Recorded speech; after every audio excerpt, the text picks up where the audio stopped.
0347 local time, Strait of Hormuz. The water is black. No dawn yet. No color on the horizon. Just darkness pressing down on the narrowest choke point in the world. 21 miles wide at its tightest point. 2 shipping lanes, each 2 miles across. A thin corridor connecting the Persian Gulf to the open ocean. On any normal morning, tankers move through here in slow, disciplined columns. Hundreds of thousands of barrels of oil per hour, every day. This morning is different. On the Iranian side of the strait, the coastline that runs from Bandar Abbas east toward the Musandam Peninsula has been transformed. Not overnight, but deliberately, methodically, over 72 hours. Truck convoys moved in the darkness. Radar arrays came online at scattered positions across the Zagros foothills. Mobile missile batteries repositioned from inland storage sites to prepared launch coordinates overlooking the water. The movement was tracked by satellite, logged, analyzed, flagged. Nobody stopped it. Because 3 days ago, the United States Navy sank 30 Iranian warships. The engagement lasted 11 hours. It began before sunrise on a Tuesday and ended before midnight the same day. Iranian corvettes, fast attack craft, frigates, and patrol boats, the bulk of the Islamic Revolutionary Guard Corps Navy surface fleet, moved into the Gulf in coordinated formation. The largest naval sortie Iran had attempted in decades. The U.S. Navy was already waiting. Carrier-based strike aircraft hit the formation from altitude before Iranian radar operators had fully processed what was happening. Submarine-launched cruise missiles struck port facilities at Bandar Abbas and Jask simultaneously. 2 guided missile destroyers engaged surviving surface contacts at close range with 5-inch guns and Harpoon anti-ship missiles. 11 hours, 30 hulls. Some sunk cleanly, others burning on the surface for hours before slipping under. Inside the Pentagon, the engagement was classified as a decisive tactical victory. Inside Tehran, it was something else entirely. 0412 local time. Inside the E-2D Hawkeye, orbiting at 25,000 feet above the Gulf of Oman, the radar operator watches a picture that has been building since midnight. He marks the contacts one by one. Coastal defense batteries, active. Radar emissions from at least 6 separate Noor anti-ship missile sites along the northern coastline. The Noor is an Iranian-built derivative of the Chinese C-802. Range, 170 kilometers. Speed, subsonic. Terminal guidance, active radar seeker. Behind the coastal batteries, mobile launchers carry something heavier. The Khalej Fars, a ballistic anti-ship missile designed to strike moving vessels. Range, 300 kilometers. Guidance, optical and radar hybrid. And beneath the surface of the strait, 3 acoustic contacts were flagged by a P-8 Poseidon 3 hours earlier. Diesel-electric submarines, Iranian Ghadir class. Small, quiet, designed for exactly this geography. Shallow water, confined channels, narrow escape routes. The radar operator updates his contact list. He counts. 41 separate threat emitters now surround the Strait of Hormuz. He keys the communication line to the carrier strike group. Contact report. All bands. On northern coastline active. The reply comes in 4 words. Copy, we see it. 0431 local time. Combat Information Center. USS Theodore Roosevelt. The tactical display fills the forward bulkhead. Blue symbols mark the strike group's position. The carrier. 2 Arleigh Burke destroyers ahead. A Ticonderoga-class cruiser to the south. A Virginia-class submarine somewhere beneath the formation. Position not shown on any display anyone can see. Red symbols cluster along the northern edge of the screen. A lot of red symbols. The watch officer studies the geometry without speaking. The strait ahead is not a waterway anymore. It is a kill zone. 41 emitters, 3 submarines, coastal artillery covering the northern channel, Iranian speedboats, the surviving ones, repositioning along the Keshem Island shoreline. And behind all of it, one message sent through back-channel diplomatic lines 6 hours ago. No vessel transits the strait without our permission. The watch officer reads the intelligence summary a second time. He sets it down. He picks up the handset. Admiral, CIC, you need to see this. 0449 local time. The decision to transit had already been made. Not by the carrier strike group commander, not by Navy sent in Bahrain. The order came from the National Command Authority. The President of the United States, in a secure video conference that lasted 22 minutes, had said 4 words that ended the policy discussion. The strait stays open. So now, inside the Combat Information Center of the USS Theodore Roosevelt, the question was no longer whether to move through the Strait of Hormuz. The question was how to survive it. The strike group commander stood at the tactical display with his air wing commander and the surface warfare officer. Nobody was raising their voice. Nobody was pacing. They were reading numbers. The Northern Channel, 12 nautical miles of navigable water before the Musandam Peninsula, forces a turn. Transit time at standard speed, approximately 47 minutes. Time inside confirmed missile engagement envelopes, 31 minutes. The Southern Channel, slightly wider, slightly longer. Time inside engagement range, 38 minutes. Either way, the carrier would spend the better part of an hour inside a corridor where 41 weapon systems were pointed directly at it. The Air Wing commander spoke first. "We suppress before we move." The surface warfare officer nodded once. The commander looked at the tactical display for another 3 seconds. Agreed. Build the package. 0503 local time. On the flight deck of the USS Theodore Roosevelt, the morning launch cycle begins. It does not look like a strike package. From a distance, from a satellite image, from a news photograph, it looks like a routine air operations cycle. Aircraft moving into position, deck crews running through checklists, steam rising from the catapult tracks. But the loadouts are not routine. The first 4 FA-18 Super Hornets carry AGM-88 Harpoon missiles, high-speed anti-radiation missiles, weapons that home on radar emissions. Their entire purpose is to follow an enemy's own radar signal back to its source and destroy the antenna, the truck, the crew. Every Iranian radar system that turns on becomes a targeting solution. Behind them, 2 EA-18G Growlers warm up on the aft deck. Electronic warfare aircraft. They carry no bombs. Their weapons are invisible. Jamming pods. Signal disruption suites. Systems capable of blinding radar arrays, severing communication links, corrupting fire control data. When those aircraft get airborne, the electromagnetic environment above the strait changes completely. And beneath all of it, on the catapult tracks, 2 more Super Hornets sit loaded with AGM-84 Harpoon anti-ship missiles and JSOW glide weapons for anything that floats. The launch sequence begins at 0511, 4 harm shooters off the bow, 2 Growlers 20 seconds later. The electronic warfare aircraft climb immediately, turning north, broadcasting. 0514 local time, Iranian Coastal Defense Battery, Bandar Abbas sector. The radar operator at the Noor missile battery stares at his screen. Nothing. Not the soft green return of normal ocean traffic. Not even background clutter, just static. A wall of interference blanketing every frequency his system uses to search. He switches bands, more static. He tries a secondary mode. The system struggles to acquire any coherent picture. He reaches for the radio.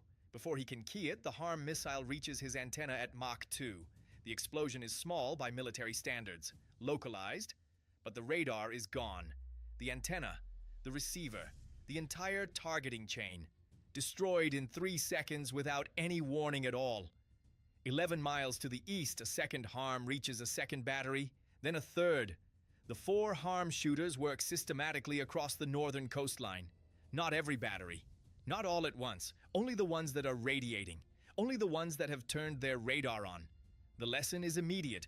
Radar on equals missile incoming.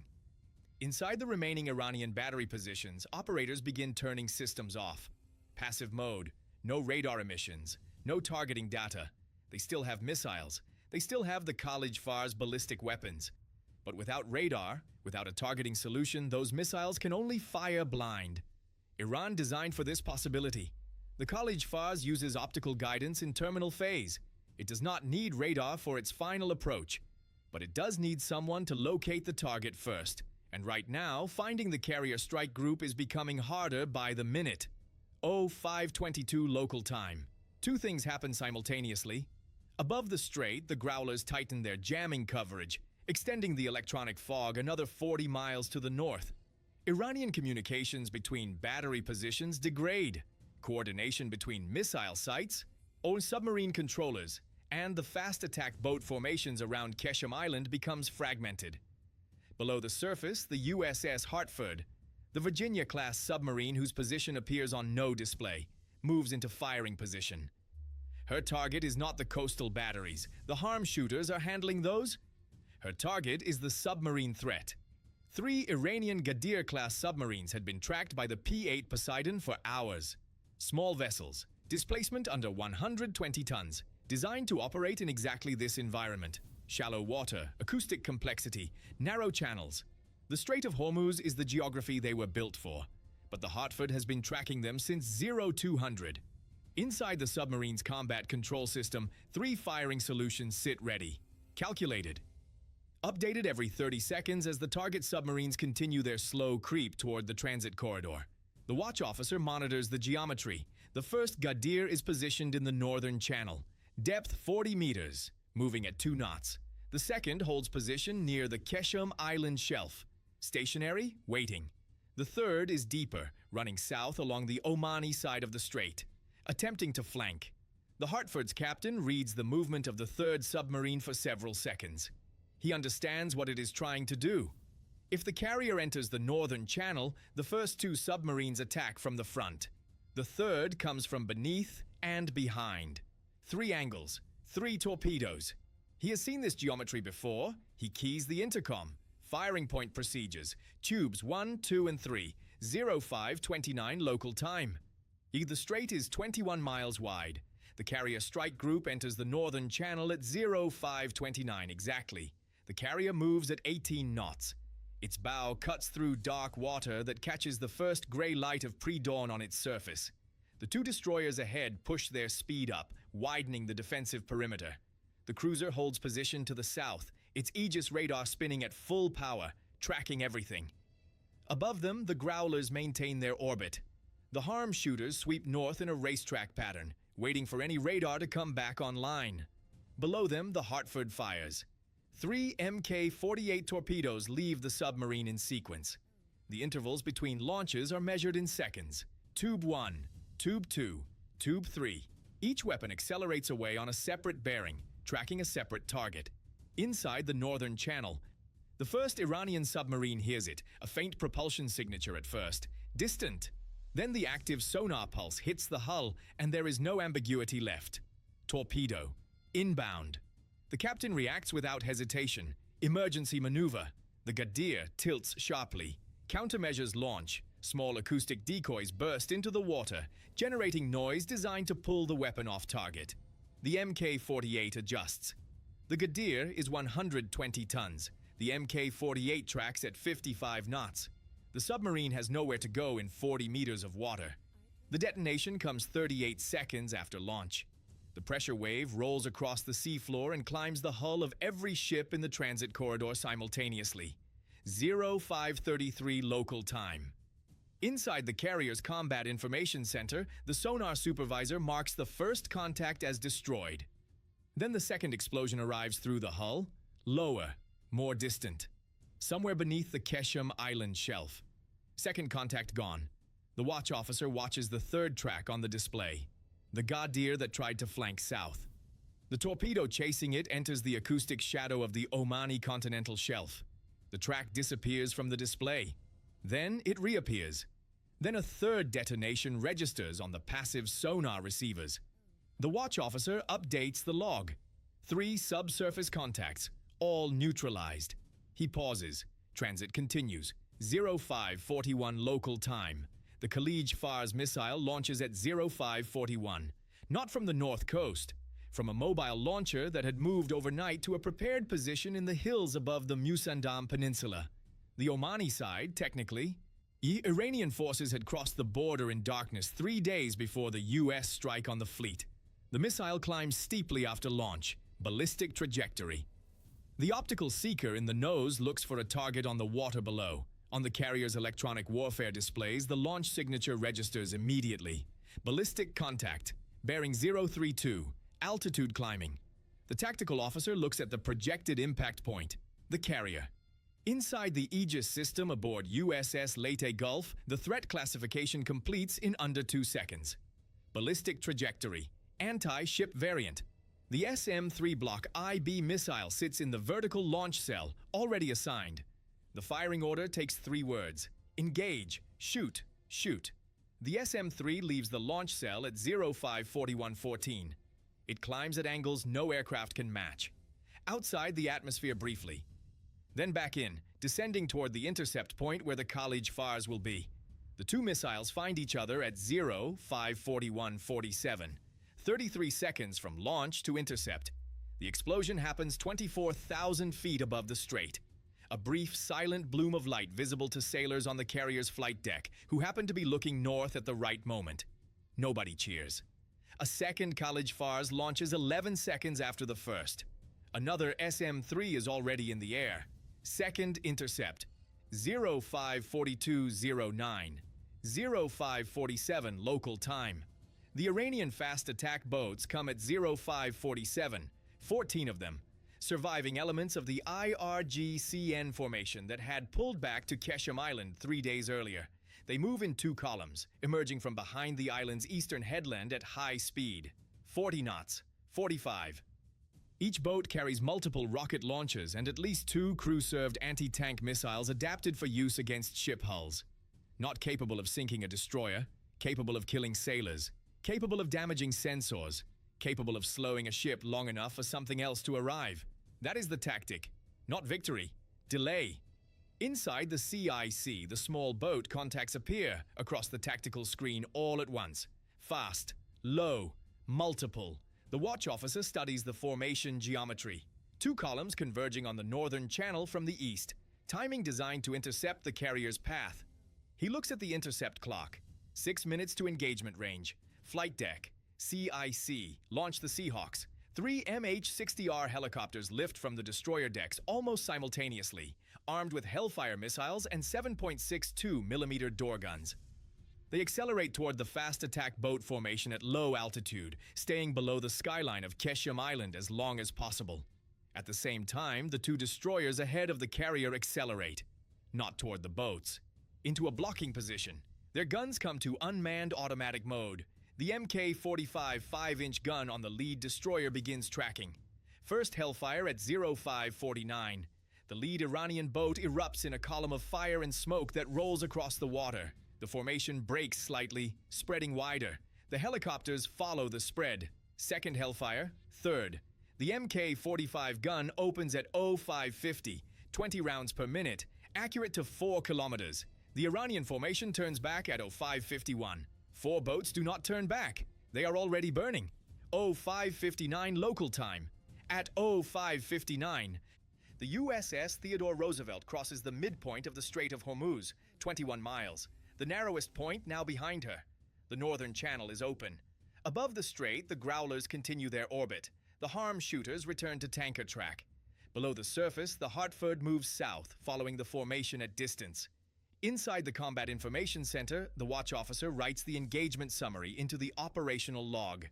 41 threat emitters identified at transit commencement, 18 destroyed or permanently disabled, 14 suppressed by electronic warfare, 9 powered down before engagement, 3 submarines destroyed, 2 ballistic anti-ship missiles intercepted, 14 fast attack boats engaged, 4 destroyed, remainder disengaged, 0 damage to strike group vessels. He reads the summary once. Then he puts down the pen. On the flight deck above him, the morning sky is lighter now. The sun has cleared the horizon somewhere beyond the Gulf of Oman. The water ahead is open water. No more choke points for 600 miles. The carrier continues forward. Behind it, through the narrowest passage in the world, the wake spreads slowly across the surface of the strait until the water looks calm again. From the air, from a satellite, from any distance at all, the strait looks exactly as it always does. 21 miles of dark water between 2 coastlines, open.